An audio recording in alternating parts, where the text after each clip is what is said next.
Still like an artist summary. चाहे कोई भी पर्सन कितना भी बड़ा आर्टिस्ट क्यों ना हो, आइडियाज़ किसी के पास भी सामने से चलकर नहीं आते हैं, पर वो आर्टिस्ट आइडियाज़ को चुराते हैं, जो सिर्फ उनको ही पता होता है कि कौन से आइडियाज़ उन्होंने कहाँ से चुराए। कंप्यूटर पर एनिमेटेड कैरेक्टर बनाने से लेकर अपने वर्कशॉप में 2 मेटल को जोड़ने के लिए किया हुआ वेल्डिंग भी एक आर्ट ही है। कई लोगों को लगता है कि आर्टिस्ट मतलब पेंटर, लेकिन ऐसा नहीं है। जो भी पर्सन दूसरों की हेल्प करके अपने लिए स्किल के ज़रिए कुछ क्रिएट करता है, वो आर्टिस्ट, फिर चाहे वो बिजनेसमैन हो, कुक हो, प्लेयर हो या कुछ आर्टिस्ट हो।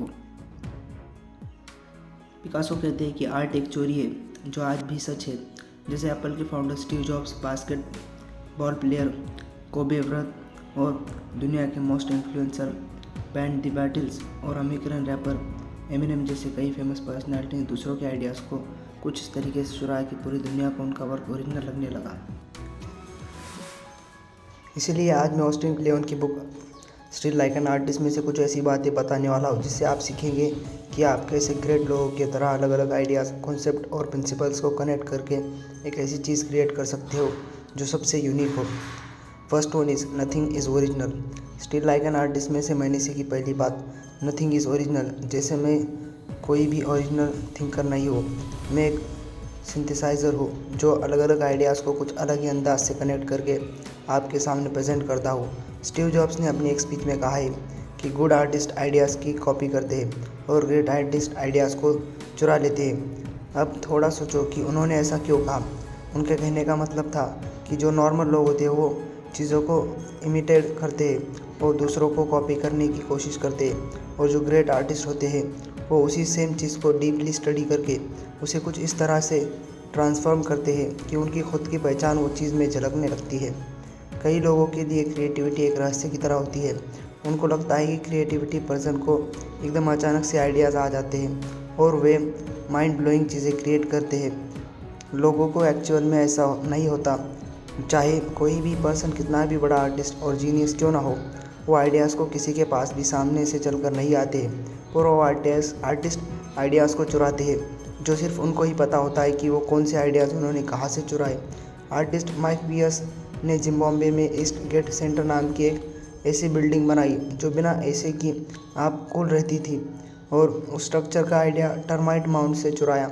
1989 में जापान के लोगों को जब उनकी बुलेट ट्रेन की एक शिकायत थी, जब भी ट्रेन से बाहर निकलते हैं तब एक बहुत ही लाउड आवाज़ आती थी जो टनल से जनरेट हुई प्रेशर वेव्स की वजह से। टीम इंजीनियर इजी निकस्तुत्व ने बुलेट ट्रेन के हेड की डिज़ाइन को चेंज किया और आवाज़ बंद हो गई।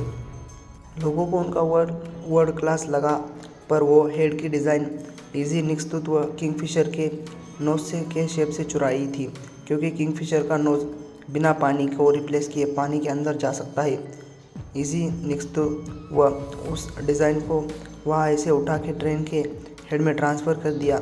एंटी डस्ट पेंट भी कोई नया कॉन्सेप्ट नहीं है, वो भी कमल के पत्तों का चुराया हुआ स्ट्रक्चर है। ब्लॉकबस्टर मूवीज़ के डायरेक्टर्स में मूवीज़ को कॉन्सेप्ट के माइथोलॉजी और पुरानी कहानियों से जानकर उसे थोड़ा ट्विस्ट देके नए रूप में प्रेजेंट करते हैं। ऐसे ही 90% आइडियाज़ किसी ना किसी चीज़ से इंस्पायर होते हैं। मतलब जो भी काम आप ओरिजिनल लगता है वो सभी आगे बनाई गई चीज़ों और आइडियाज़ का रिमिक्स वर्जन होता है। यानी कि एक तरीके से इंस्पिरेशन दुनिया में कहीं से लिया गया, कम्प्लीटली ओरिजिनल तो कुछ भी नहीं होता। Second, start कॉपिंग your heroes. एक राइटर ने कहा था कि everybody was inspired by somebody. इसलिए स्टिल लाइक एन आर्टिस्ट में से मैंने सीखी दूसरी बात, start कॉपिंग your heroes. Popular basketball player Kobe Bryant ने एडमिट किया था कि उन्होंने उनके सारे मूव्स उनके फील्ड के अलग अलग प्लेयर से चुराए थे, पर जब वो उसे यूज़ करते तो लोगों को वो सारे मूव्स का कम्बिनेशन ओरिजिनल ही लगता, क्योंकि American plate writer Wilson Mizner कहते हैं कि अगर आप सिर्फ एक ही पर्सन को कॉपी करते हैं तो उसे प्लैगियरिज्म कहते हैं। अगर आप बहुत सारे लोगों को कॉपी करते हैं तो उसे रिसर्च कहते हैं। वर्ल्ड का most influencer band the Beatles भी पहले कवर बैंड हुआ करता था, जहाँ से उन्होंने अलग अलग म्यूज़िक को कोर को जाना और बाद में खुद की म्यूज़िक प्रोड्यूस करने का स्टार्ट किया। इन दोनों में से उन्होंने अपनी हीरोज़ यह आर्ट की, यह जिनसे इंस्पायर थे उनके वर्क के पीछे छुपी हुई थिंकिंग को जानकर और उसे कॉपी करके अपना खुद का ओरिजिनल वर्क प्रोड्यूस किया। ऑथर कहते हैं कि जब आप ज़्यादातर चीज़ें कॉपी करते हैं तो आप सीखते हैं। जैसे कि आप छोटे थे तब आपके आसपास के लोगों को कॉपी करके आपने बोलना और चलना सीखा। इसलिए आप कॉपी करो, पर अच्छे क्रिएटर्स को और बेहतर आइडियाज़ के, जैसे एमिनेम भी दूसरे कई कंपोज़र के राइम्स और वर्ड्स को कॉपी करके उसे अपनी तरीके से निखारते हैं। एक्चुअल में आर्टिस्ट दूसरों के वर्क को बहुत ही सिलेक्टिव चूज़ कर कॉपी करते हैं। वो बहुत ही केयरफुली डिसाइड करते हैं कि किस चीज़ को एग्जैक्टली कॉपी करनी है।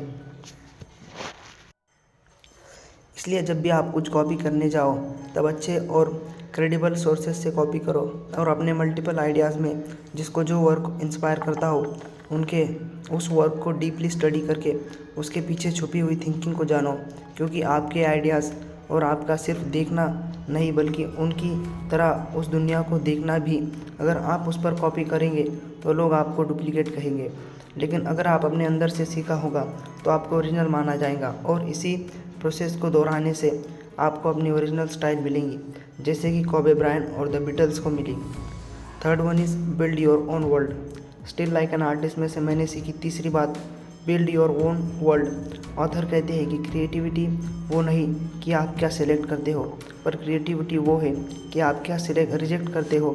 और जैसे ऑथर खुद पोएम लिखना चाहते थे लेकिन उनको पता नहीं था कि क्या लिखे और क्या ना लिखे, पर जैसे ही क्या आप सब जानते हैं कोई भी चीज़ बेसिकली दो तरीके से बनाई जा सकती है, मटेरियल को ऐड करके या तो मटेरियल को रिमूव करके।